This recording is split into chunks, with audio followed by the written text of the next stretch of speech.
Chapter 12. Toulouse, 8th of March, present day. Already regretting this before even having properly started. I suspect this may be a metaphor for how life herself must have felt when we crawled out of the oceans. We cut back across Capital and down the Rue Leon Gambetta towards the Quai de la Dorade. We keep to elevated pathways. University students fill the green spaces of the dry dock below, alongside others of similar ages, socialising over cans of beer and cider bought from the corner grocery store. The boozy order of the day is cheap and strong, like prom date aftershave. I spot the couple from Pont-Neuf earlier. They are now entrenched in a conveniently isolated corner with some similarly dressed individuals with a bastard mongrel dog belonging to their new friends frolicking around their feet. As we walk along the raised quay heading towards the Place Saint-Pierre, my gaze meets the boyfriend's. His eyes flash white, a grin distending unnaturally as he blows me a kiss, then clicks back to normal. His girlfriend, noticing the gesture, if not the transmutation, looks over her shoulder, searching for who he saw. Her eyes settle on Aisha, and she scowls, her body language closing inwards in a way painfully reminiscent of the beggar boy we spoke to Frank through. The jealousy is clear, but she isn't about to challenge him on who the stunning North African woman is. She isn't prepared to open that can of worms. Her desperate need for his approval painfully clear. Insecurity is a bitch. I pull my gaze away and turn back to the Garonne. Sadly, I suspect I'll be seeing more of her on the Toulousaine streets in the future. Maybe with eyes that flash freaky white to match her boyfriend's. The couple that gets possessed together, nest together, or something along those lines. Approaching the Pont Jumeau, my stride falters. My walking becomes more stilted, less rhythmic, jerking, scratching steps that make me wrap my arms around myself, hugging my t-shirt to my chest. My head drops, and my shoulders hunch. In my mind, I am back in the opiate haze. Or back for the first time after in a new body, but with my same old fucked up mind screaming for the poppy's release all over again. The need for escape, for temporary oblivion, the need to flee the here and now. I shudder, and the motion becomes a feedback loop, amplifying itself as we walk until my teeth are chattering so hard in my head it feels like someone has wired my jaw to a jackhammer. Aisha studies me throughout. She knows when I reach my most pitiable state and lays her hand on my shoulder. We're here, Sabi. You can come back now. I drop the city sigil magic I've been laying out since we set out from the ship wizard's old abode. Sympathetic magic, woven through the streets to bring me to Frank, means working myself into the same state as one of his people. The memories are still plenty fresh of how that feels. Lucky me. Looks like it's turned out to be unnecessary, because Frank's been honest with us as to where he is. Doesn't mean I trust the slimy fishfucker. I'm still far from sure he hasn't betrayed me, setting me up by directing my attention towards that petri dish of a house. I'll trust my magic over his word every day of the week. The curving height of the wall creates the illusion of being right next to the swirling waters. A look over the edge gives the lie to that. Rungs lead downwards like giant staples buried into the concrete. I swing a leg over and clamber down to the real bank of the river. A small abandoned path overgrown with brambles and strewn with glass shards from long-dropped bottles keeps its more modern, more commonly used walkway companion up above company. Light dreams overhead, hitting the Pont Jumeau's metal frame. It forms a shadow bridge, extending from the opposite bank almost to our feet, a pathway for dark business and nighttime dealings that translocate into early morning. Where it touches our side of the bank, a large, pale hand covered in tight black curling hair, reaches up out of the water towards us. Another appears, perpendicular to the water's edge, along with an arm as thick as my leg. A black coat swaddles it, an elbow the same translucent white as the hand, poking through the frayed fabric. Then Frank heaves himself out of the water to stand before us. Frank is powerful, in all senses of the word. He's also ugly as sin, inside and out. He towers over me, well over 2 meters tall and equally broad. His black Cordovan hat is battered, its brim only allowing a peek of the thin white band circling its cake-like crown. Knot-tangled locks stream out wildly underneath. His coat billows. A badly patched tent of black, reaching to knees the size of hydrant bonnets. Just as worn out are his trousers. Black boots poke from the ragged hems. Nondescript, except for their bulk, which seems to demand their accustomed job. He is easily a size 20 if I had to take part in some weird guess the size of the monster's feet competition. His face is swollen and bulbous. His nose a stained wreck, cratered with acne scars. His ruined proboscis and bushy eyebrows seem to have come to some sort of arrangement, teaming up to hide his eyes, at least partially. The rest of his skin would reduce the most confident of dermatologists to a quivering wreck, and his grin reveals a dentistry emergency. Broken, rotten teeth line skinny lips so leached of colour they have turned a diseased mint green sheen. There is something of that shade to his colour generally, the same one fish gain by living far below depth frequented by man, where the sun's touch dies away, and pigmentation is an unnecessary eccentricity. I often feel like he is kin to those creatures, ancient, and with no love for those who live in the light. He is of the shadows and the hidden depth. Then there is his power.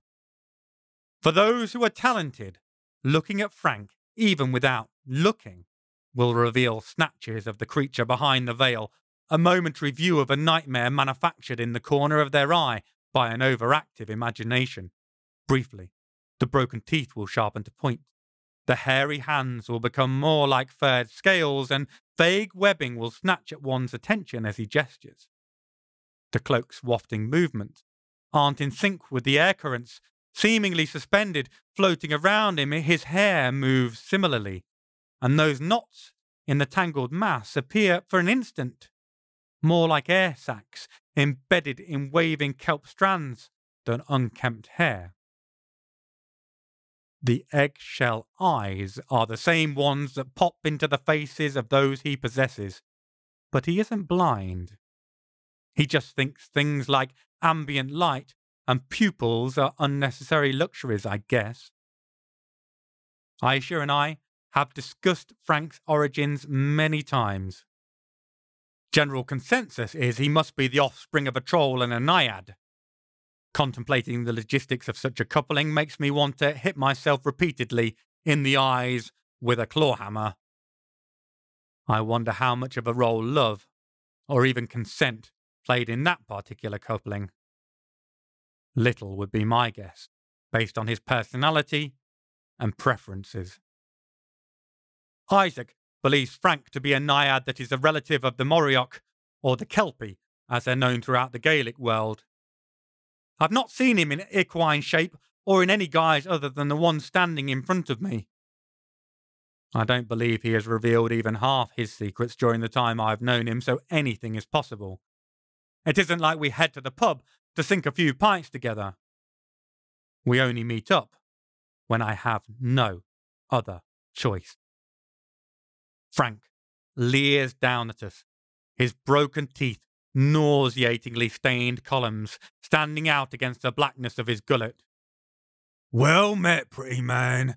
The swordling too, though I think I sense mistastings of my aroma, yes. Did the midge wing sting harder than your mightiness was expecting then, lordling? I swear, there's a gleam in his eye, but Frank has his own particular and very annoying turn of phrases. There isn't enough there for me to be sure he betrayed me. Aisha clearly doesn't feel the same way. In a swift movement, she pulls her longest knife and within an eye blink has it pressed against the creature's throat. I draw my sword an instant later, crackling green talent edging wrapping round the razor-sharp blade. Frank expands. Trickles of power cracking through his disguise before threatening to flood out, a hammer blow of an aura all around him as a huge cutlass springs to his hand. It is rust-stained, as though it has slept at the bottom of the sea in a sunken pirate ship for eons untold. The monster underneath peeks through properly. A creature that will send most screaming and weeping to the asylum, their minds shredded by the sight. Is it today, then, my beloveds, is it? The day when we're trialling and testing, the breaking of compacts expanding, eh? Will we make our blaze to sing their carols, little endless one, and see what trial-a-lying they can bring? Honourless it makes you, but I'll stand true for, and open-paged if this is the moment in which we slip ourselves into, eh? What insult is your doings to honesty me, ill-wounded by such active disgustings? Poor I, is it not?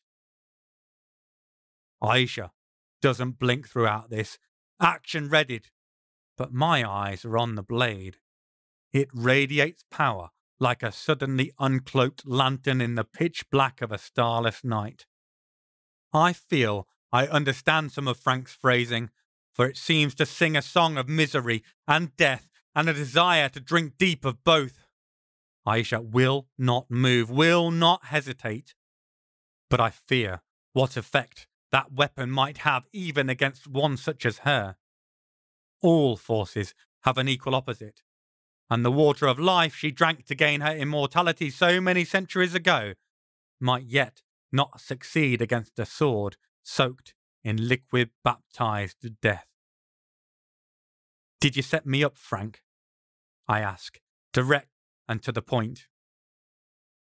There is a slight widening of those full moon globes, not much, but enough for me to know. It wasn't him. Set you up, manling? No, here's my shimmery metal presence, my waterlogged siren singer. If I comes for you, hop, hop, hopper, or your fine febrile thrown-up matter bricker, so quick to re-be, you'll know that the night is a-calling and ready for the midnight jiggery. Meantime, ins... His blade vanishes, and he shrinks back down to his normal form. I'm this shelled shaping that greets you with a hungriness to be knowing the mismoving that led to such assumptivities. I move forward to rest my hand on Aisha's shoulder till she steps back, the knife vanishing sheathwards. Her hands are empty, but no less ready. I contemplate what to say, how much to give this untrustworthy ally formed of necessity. The mage you pointed me towards had angelic runes, light years beyond his capacity, coating his workspace. He was working for someone else, someone many leagues more powerful, but it was only this poor fool who caught your attention.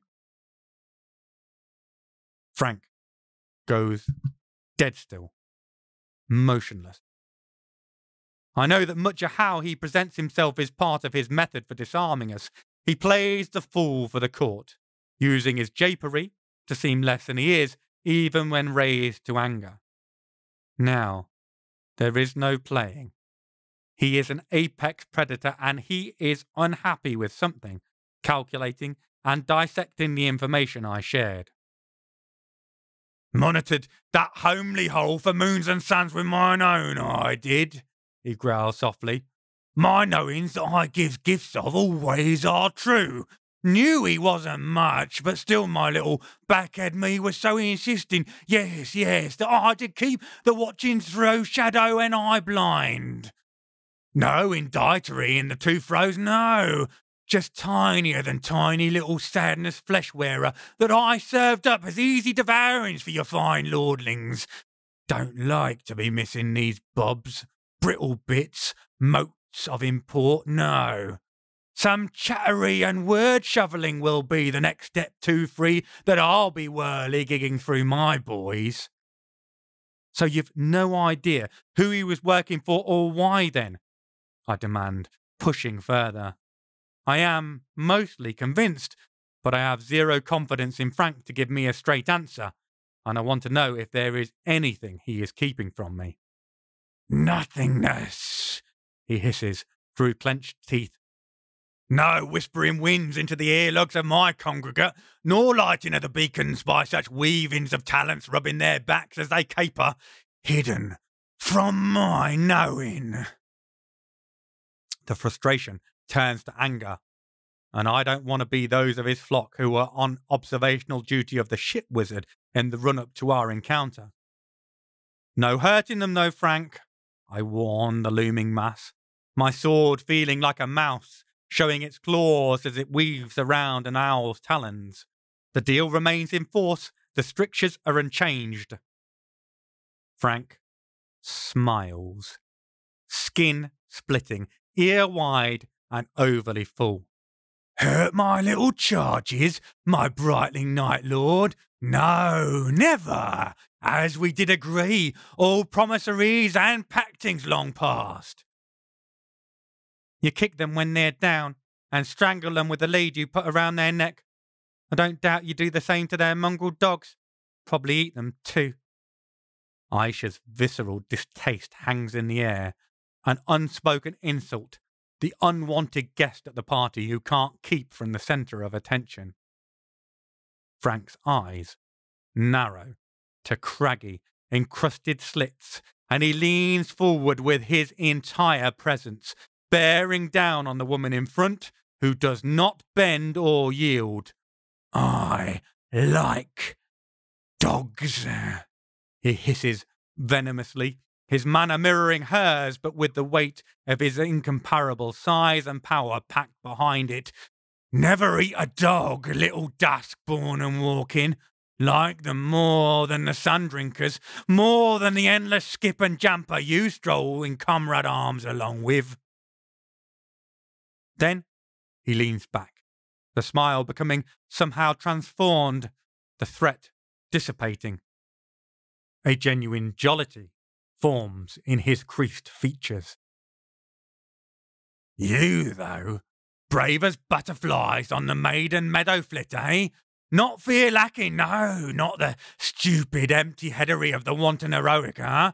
Knows your fears, don't ya? Sleeps with their embrace and walk arm in arm, even more closer than your long-living adjacentry. Still, don't be shrinking back from old Frank, even when the happy friendly goes to the drink and the horror comes a-calling. Real plucky. Pluck in the strings. Ready to start our sing-song duetting, isn't you? You? His smile splits wider still, his jaw seeming to dislocate like a giant serpent ready to swallow his traumatized prey whole. You I likes, little danger blade. I dance the notes we struck and see their tremoring reflecting ripple mirror in the earth's back and forthery. He tears his attention away from the somewhat stunned warrior next to me and, sweeping his hat from his head, offers an elegant deep bow towards me. I will bid my livings, the best to be bettered then. The peekings in cavities inside pretty air mops, with only my wordings, he adds hastily, seeing my expression change. Maybe a little look-see here with my powerings, but no pain, no marks of comings and goings. My word, Cathar wants my word and my power upon it. He straightens himself, placing his hat on his unkempt, tangled mane and tugging it tight to the rear, then taps the front brim in acknowledgement. Turning, he heads in lumbering, half-dragging steps back towards the bridge. A drainage tunnel, taller than a man, but still forcing him to bend almost double, is his destination. An echoing, tuneless whistle of Tamabilis, a song of my childhood, rebounds back as he disappears, fading away as he merges into the darkness. I put away my blade, releasing the talent I powered it with, a relieved lessening of the tension I've been carrying, knot points in my shoulders, slowly unclenching. I turned to Aisha. I think you've made a friend. She is still trying to look as stoic as ever, but in her eyes there's just the tiniest flicker of panic. What was that last part all about? She demands. A good question. He either wants to fight you or fuck you, would be my read. Either way, he reckons it'll make the earth shake. Nice to have options, I guess. The panic sparks, light, bigger. I diffuse it before it blows, slapping her on the shoulder. Don't worry about it. You'll never fight him alone. And I'll gut him before I let him insult your honour in any other way, if you don't do it first.